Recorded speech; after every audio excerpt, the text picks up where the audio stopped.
말티푸 새끼 강아지들 같은 경우에는 기본적으로 다른 견종들에 비해서 흥분도가 높고 에너지가 되게 많은 아이다 보니까 강아지를 좀 정적으로 키워주는 게 좋아요. 그래서 공놀이나 터그놀이 같은 흥분시키는 놀이는 최대한 해주지 않는 게 좋고요. 밑에 옳지. 평상시에 강아지가 얌전히 차분히 기다리게 할 수 있는 이런 포인트, 이런 일정한 포인트에서 올라가서 기다렸을 때 먹을 거 주는 이런 훈련들을 되게 많이 해주셔야 되는데요. 앉아. 옳지. 앉아. 밑에. 앉아. 옳지. 엎드려. 옳지. 이 상태에서 계속 기다려를 시켜놓고 기다려. 잘 기다리고 있을 때는 반복적으로 먹을 거 줘야 돼요. 기다려. 옳지. 기다려. 그리고 캔넬 훈련도 꼭 해주셔야 돼요. 캔넬 훈련이 강아지들한테 답답하게 느껴질 수도 있겠지만 이 공간에 들어가 있음으로써 강아지가 안정적인 수면을 취할 수 있고 외부 자극들에 대한 스트레스를 조금 덜 받기 때문에 소음에 대한 스트레스도 덜 받기 때문에 강아지가 짖음, 경계성 짖음도 많이 줄어들 수 있거든요. 옳지. 이렇게 한 다음에 여기서도 하우스 들어가면은 기다려. 밑에. 옳지. 들어가 있을 때 먹을 거 주고 계속 반복적으로 먹을 거를 주다 보면은 이 공간이 편안하고 안정감을 느끼는 공간이라고 인식하게 돼요. 그랬을 때 문을 닫아놓고 강아지가 여기서 하루에 2-3시간, 길게는 최대 성견이 되었을 때는 8시간까지도 이 안에 편안하게 있을 수 있거든요. 근데 이렇게 문을 막 긁거나 이랬을 때는 안 된다 하고 정확하게 알려주셔야 되고요. 밑에. 옳지. 여기서도 잘 기다리면은 계속 칭찬해주고요. 기다려. 이렇게 해줘야지 강아지들이 산만한 부분들도 많이 줄어들게 되고 성격이 되게 차분해져요. 그리고 생후 1년 이전에는 강아지들이 두뇌 발달이 되는 시기예요. 가자.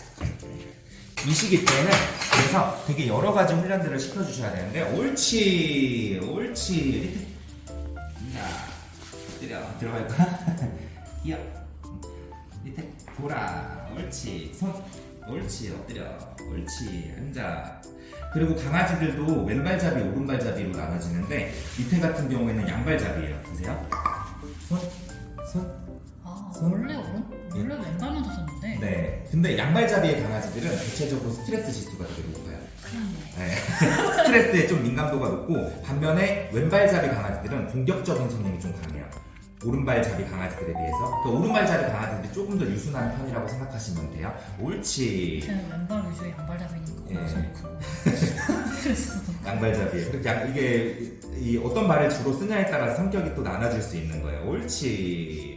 근데 이런 훈련들을 계속 반복적으로 하다 보면은 강아지들하고의 상호작용이 됨으로써 성격도 되게 차분해질 수 있거든요. 밑에 기다려.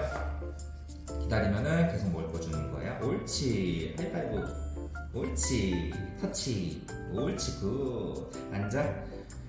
앉아랑 엎드려랑 구분을 못해? 불러. 이런 식으로 돌아.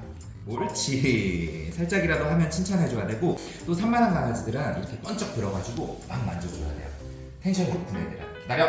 자, 이런 식으로 스킨십을 조금 더 와일드하고 터프하게 해줌으로써 보호자님의 힘을 과시해주는 거 이런 거 되게 많이 해주셔야 되고 말티푸 아이들은 대표적으로 이제 기관지 협착증 목 쪽을 살짝 만져봤을 때 킥킥거리는 거 이런 식으로 하면은 기관지 협착증이 있을 수 있으니까 강아지를 너무 살찌워놓으면 안 되고 너무 흥분하게끔 만들면 안 돼요. 그리고 쓸개골 탈구 뒷다리 쪽에 쓸개골이 빠지는 경우들이 많기 때문에 이것도 주의 깊게 살펴보셔야 되고 아직 괜찮아요. 이렇게 촉진을 해봤을 때 툭툭 소리가 나면 쓸개골 탈구가 있는 건데 밑에는 괜찮은 거예요. 그리고 눈물 자국 지금 있는 것 같은데. 네, 눈물이 흐르는 강아지들은 여기 비류관이 막혀가지고 코로 열이 배출이 돼야 되는데 눈으로 눈물이 나오는 거거든요. 그렇기 때문에 말티푸 아이들은 반드시 비류관 마사지 꼭 해주셔야 돼요. 옳지.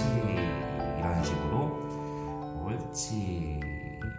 그래서 이런 3가지의 유전 질환에 대해서는 좀 조심을 해주셔야 되고 서열 확실히 잡아줘야 돼요. 서열을 잘 안 잡으면 얘네들이 지능이 높다 보니까 자기가 보호자보다 힘이 더 강하다고 인식함에 따라서 막 보호자님한테 대드는 행동들도 할 수 있어요. 그래서 배를 이렇게 뒤집어 놓은 상태에서 꾹꾹꾹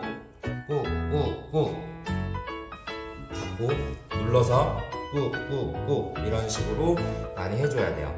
그리고 애들이 체구가 되게 작잖아요. 그러다 보니까 사람이 항상 서 있을 때나 이런 상황에서 올려다 쳐다보거든요. 올려서 강아지들이 올려서 쳐다보니까 여기 경추 쪽에 디스크가 생기는 경우들이 되게 많아요. 이 목 쪽에. 그래서 경추 마사지를 꼭 해주셔야 되는데 이렇게 살짝 내려놓은 상태에서 이 경추 쪽을 마사지를 꼭 해주셔야 돼요. 이런 식으로 해줘야지 경추 디스크가 나중에도 생기지 않을 수 있어요. 옳지.